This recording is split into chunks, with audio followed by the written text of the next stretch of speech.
How he's going? I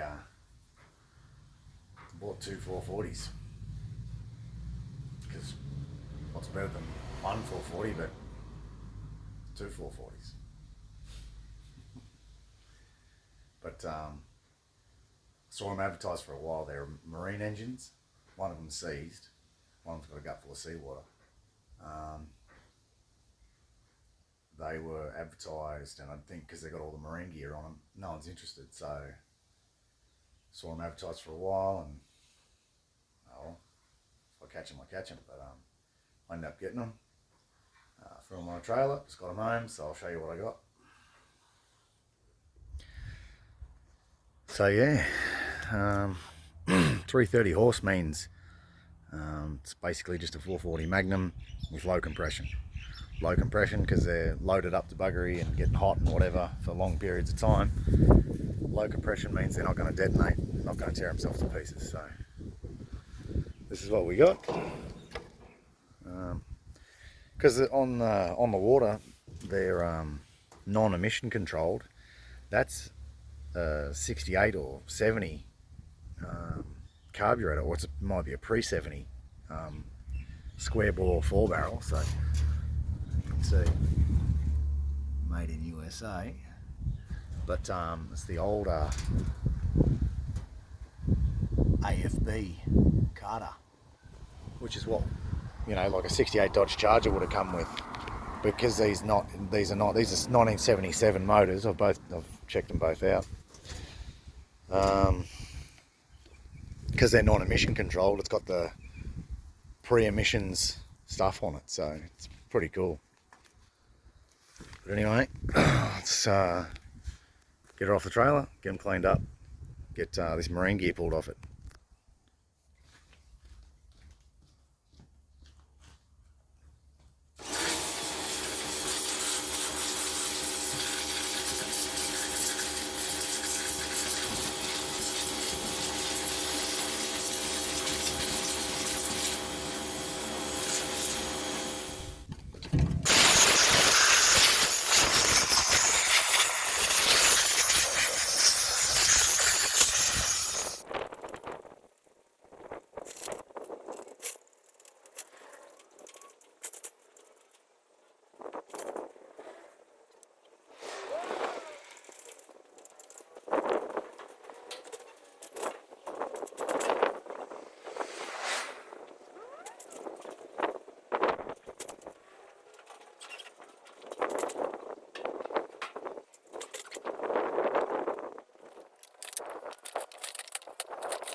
That turned into a debacle. Holy moly. Got her in the shed. Oh, got them in the shed. Absolute mess now though. Unbelievable. Look at that rubbish. Just bits and pieces spread all over the joint. I guess we'll get in. I'll clean this. So this is twin engine, twin engines set up. Generally speaking, one of them's reverse rotation, and the little cap. These have each got their own little electronic system. I guess electronic distributor and voltage regulator and everything's all just mounted up behind the motor. Hang on. So here we are. They mount there. These actually both of them got broken brackets, so they're, it's hanging down like that. But so now this is the cover, but inside, typical Chrysler, they got all the details. If it's a 318 or a 440 or a 400, got all the details of what's what. Now some of them, I don't know if you can see this, but it says here, clockwise rotation, anti-clockwise rotation. So you got two different firing orders. Generally speaking, when these engines went into boats in twin, one's reverse rotation and one's clockwise, one's anti-clockwise rotation. So it's the firing order that's different, and the knurl on the back of the crank where the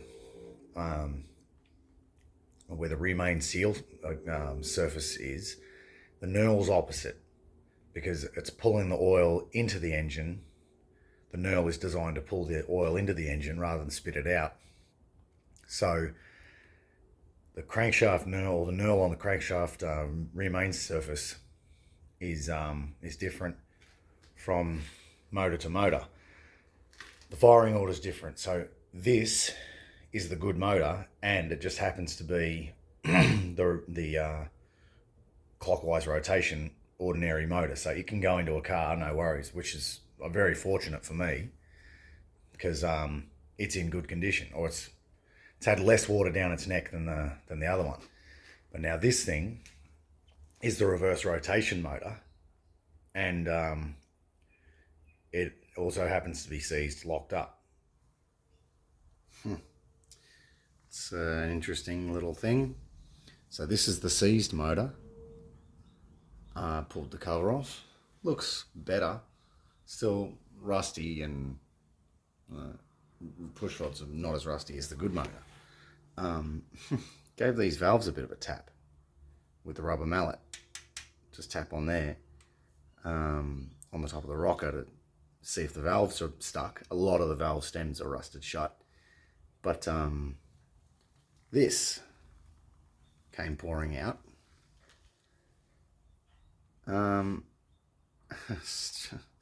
So I tasted it. It's salty. That's ocean water. My conclusion is this one's dripping as well. The more I tap the inlet valves, the more of this black water comes out.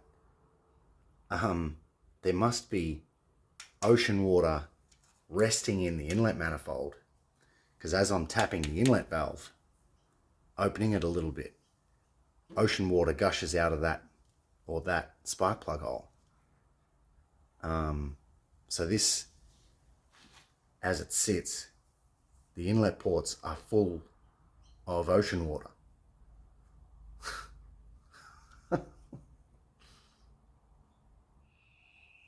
Gentlemen, this is bad.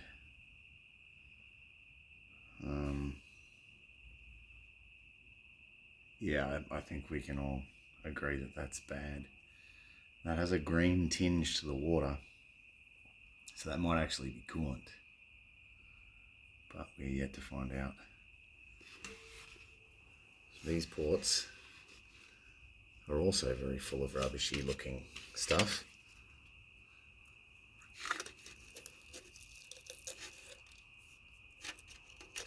Broken through a crust there, but there's There's no liquid, but it's sort of rust mud. And what is down in there? Not able to see. There's nothing positive down in there. There's nothing good in there.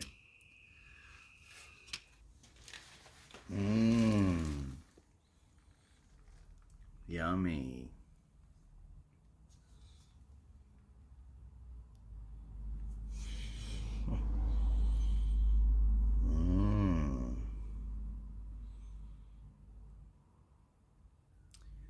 Yeah, okay. Well,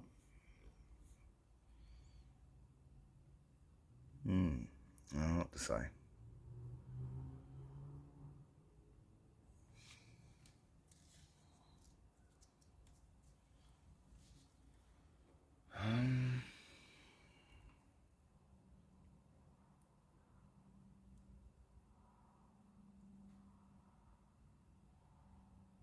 Yeah.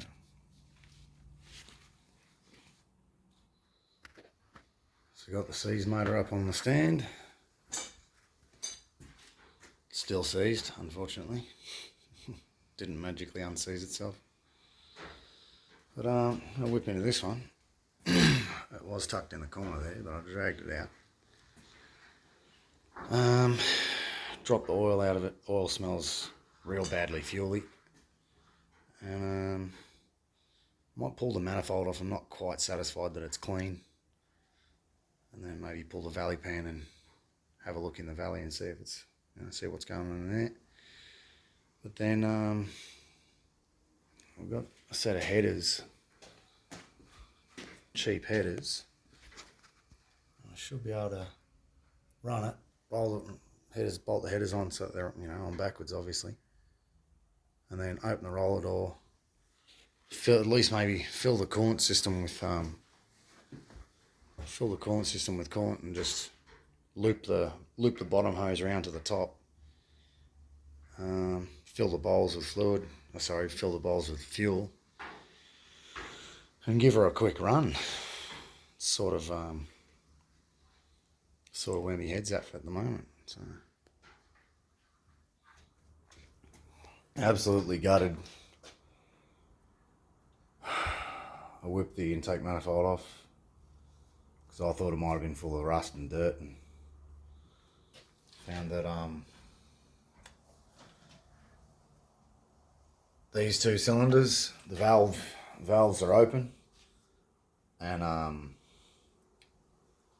the water must have got into the manifold, and so this motor's seized. This is the good motor. I was gonna start getting ready to test run it, and yeah, I took the word of the young bloke that I bought it off when he said it turns over. He said he had turned it over himself, but I didn't bother to check myself and fool me. I just checked then, it's locked solid. So, pretty gutted. Yeah, pretty gutted. I guess the only thing, I've just bought two Seeves 440s. It's fantastic, huh? I guess now just pull it apart and see how bad it is. If it's as bad as the last one, if it's as bad as the seized motor, then I might just get my money back out of these two. But if this is maybe not as bad, I might be able to free it up. I don't know. We'll just have to see. I'll just start in, pull it to bits. Rust. Water's run down into the valley. Rust on the cam.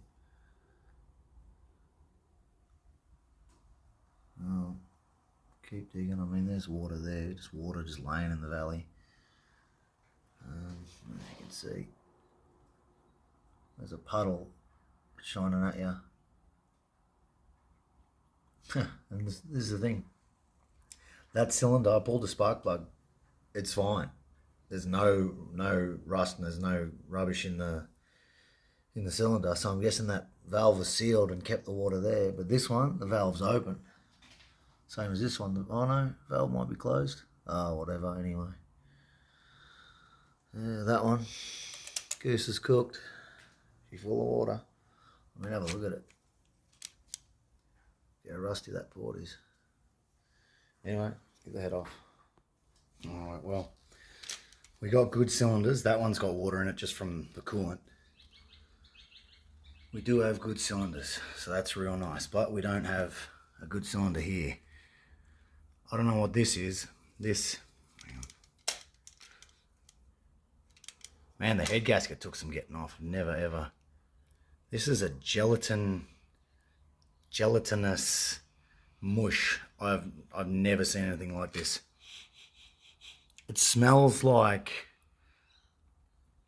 it smells like a really bad batch of fuel. I have to scoop some of this out and try and start to figure out what it is. This is pretty gross. Anyway, let me wipe my hands. Alright.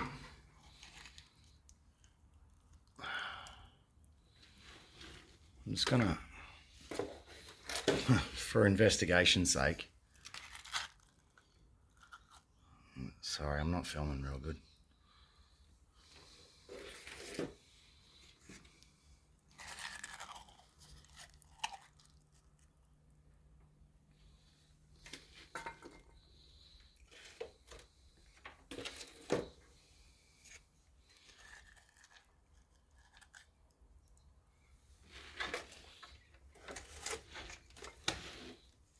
That's pretty gross. Man.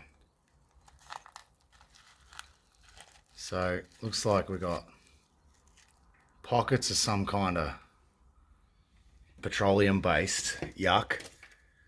And that's been floating on top of the water. And then underneath we have corroded piston.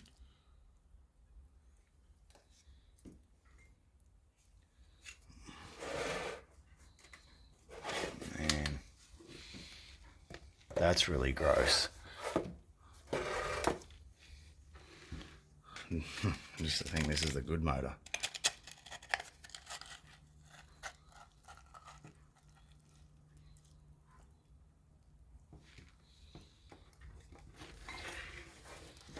Well,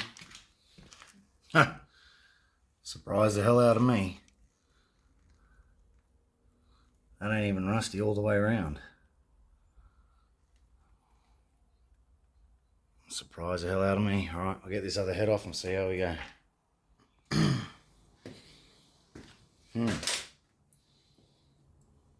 Yep. 3 out of 8.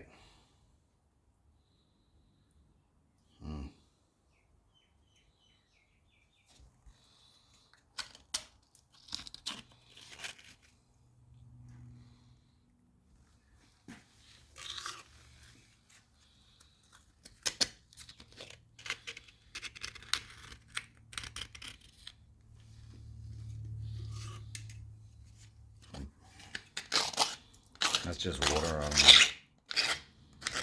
how long that's been sitting there.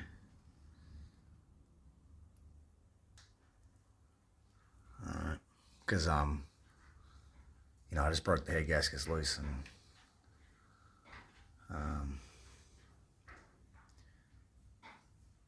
yeah, you know, broke the head gaskets loose and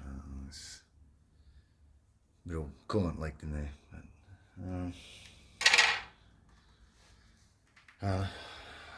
wipe it out. Let's see what we got.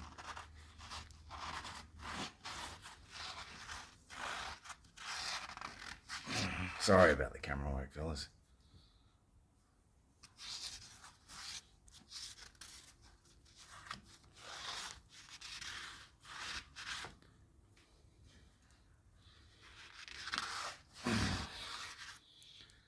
So,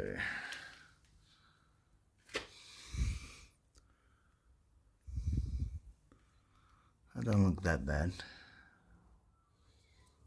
Alright lads, got it lubed up with WD. WD-40 is actually really good to loosen things up. So, this is the bad one. So let's see. See if we can get it to shift.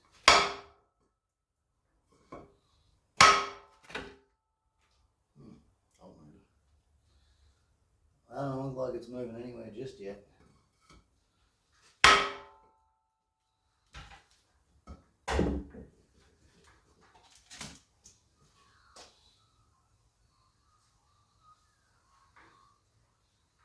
Not as yet. Maybe keep spraying it for a few days. Well, yeah, pretty well spewing. I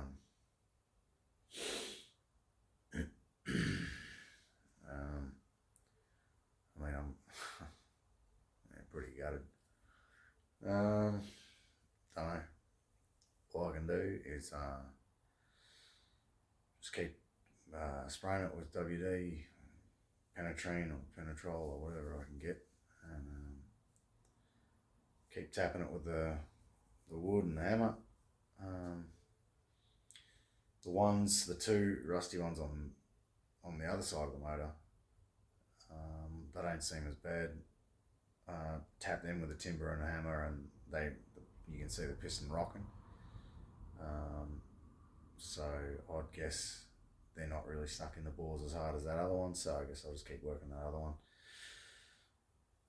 Bad place to end the video, but this is what we got. I mean, I was so optimistic, I started this thing so keen, just test out what a stock block 440 can do.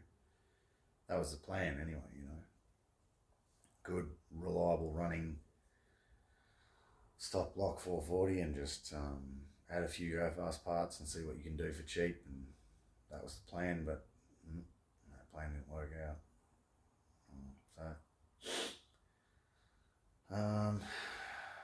Yeah, but yeah, I guess what I'll do is just keep spraying it, keep knocking it. Other than that, keep it under the bench, put it back in the corner. Maybe put it on the engine stand, get the C's motor, put it in the, don't know, but as it sits, we're not going to start it up and run it, that's for sure. So yeah, terrible place to end the video, but yeah, this is what we got to do.